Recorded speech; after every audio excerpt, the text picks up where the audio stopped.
মুহতারাম, সকাল থেকে সন্ধ্যা এবং সন্ধ্যা থেকে রাত পর্যন্ত বিভিন্ন ধরনের বিপদ আপদ, দুর্ঘটনা, যেমন রোড অ্যাক্সিডেন্ট, পানিতে পড়ে যাওয়া, অগ্নিদগ্ধ হওয়া, এই ধরনের সামনে ঘটিত বিপদ আপদ আমরা কখন ঘটবে জানি না। এই ধরনের দুর্ঘটনা থেকে বাঁচার কোনো আমল আছে কি? এই প্রশ্নটি করেছেন মূলত বার্মিংহাম থেকে আমাদের এক বোন মারিয়াম। যে অনেক সময় তো আমরা বিভিন্ন ধরনের বিপদ আপদে পড়ি, কখনো বদনজর, জাদুটোনা, জিনের আসর, রোড অ্যাক্সিডেন্ট, আগুনে পড়ে যাওয়া।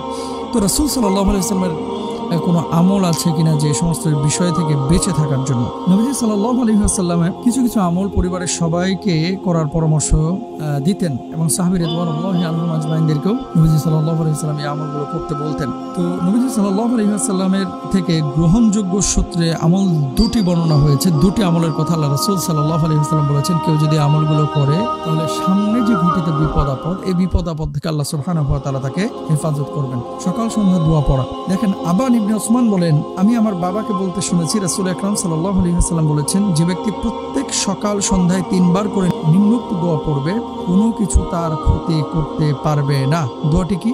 1 নম্বর, বিসমিল্লাহিল্লাযী লা ইয়াদুররু মা ইসমিহি শাইউন ফিল আরদি ওয়ালা ফিস সামা ওয়া হুয়াস সামিউল আলিম। আল্লাহর নামে শুরু করছি, যে নামের সাথে আসমান ও জমিনে কোনো কিছুই ক্ষতি করতে পারে না, তিনি সব শুনেন এবং জানেন। সুনানে তিরমিজি। কত সুন্দর অর্থ! আল্লাহর নামে শুরু করছি, যে নামের সাথে আসমান ও জমিনে কোনো কিছুই ক্ষতি করতে পারে না, তিনি সব শুনেন এবং জানেন। 2 নম্বর, সকাল সন্ধ্যা 3টি সূরা পড়ুন। আব্দুল্লাহ ইবনে খুবাইব রাদিয়াল্লাহু তাআলা আনহু বলছেন, রাসূল আকরাম সাল্লাল্লাহু আলাইহি ওয়াসাল্লাম আমাকে বলেছেন, সকালে ও সন্ধ্যায় সূরা ইখলাস, সূরা ফালাক, সূরা নাস 3 বার করে পড়ুন। এই আমল প্রতিটি ক্ষতিকর জিনিস থেকে নিরাপত্তার জন্য যথেষ্ট হয়ে যাবে। তাহলে সকাল সন্ধ্যায় পড়তে হবে বিসমিল্লাহির রহমানির রহিম, কুল হুয়াল্লাহু আহাদ, আল্লাহুস সামাদ, লাম ইয়ালিদ ওয়া লাম ইউলাদ ওয়া লাম ইয়াকুল লাহু কুফুয়ান আহাদ। আপনি 3 বার পড়েন। সূরা ফালাক, কুল আউযু বিরাব্বিল ফালাক, মিন শাররি মা খালাক, মিন শাররি গাসিকিন ইযা ওয়াকাব, মিন শাররিন নাফাসাতি ফিল উকাদ, মিন শাররি হাসিদিন ইযা হাসাদ। 3 বার পড়েন।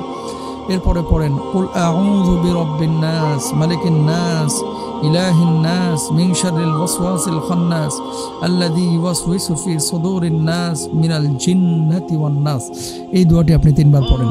যদি এইভাবে 3 বার করে আপনি পড়েন, আশা করা যায় ইনশাআল্লাহ তাআলা বিপদ আপদ থেকে আল্লাহ সুবহানাহু ওয়া তাআলা আপনাকে হেফাজত করবেন। সকালেও পড়বেন, সন্ধ্যায়ও পড়বেন। আরেকটি কাজ অন্যান্য হাদিসে রাসূল আকরাম সাল্লাল্লাহু আলাইহি ওয়াসাল্লাম বলেছেন, সেটা হচ্ছে আস-সাদাকাতু তারুদ্দুল বালা। সামনে ঘটিত বিপদ আপদ থেকে বাঁচার জন্য উল্লেখযোগ্য, কার্যকরী এবং গুরুত্বপূর্ণ আমল হচ্ছে আপনার দান সাদাকা করা। যদি দান সাদাকা আপনি বেশি বেশি করেন, ইনশাআল্লাহ তাআলা আল্লাহ সুবহানাহু ওয়া তাআলা আপনাকে বিপদ আপদ থেকে হেফাজত করবেন ইনশাআল্লাহ। সুতরাং হতাশ হবেন না, নিরাশ হবেন না এবং আল্লাহর উপরে তাওয়াক্কুল করেন। ওয়া মান ইয়াতাওয়াক্কাল আলাল্লাহি ফাহুয়া হাসবুহ। যে ব্যক্তি আল্লাহ সুবহানাহু ওয়া তাআলার উপরে তাওয়াক্কুল করে, আল্লাহ সুবহানাহু ওয়া তাআলা ওই ব্যক্তির জন্য যথেষ্ট হয়ে যায়। সুতরাং প্রিয় দর্শক ভাই এবং বোনেরা, আপনারা প্রত্যেকেই চেষ্টা করবেন এই আমলগুলো করতে।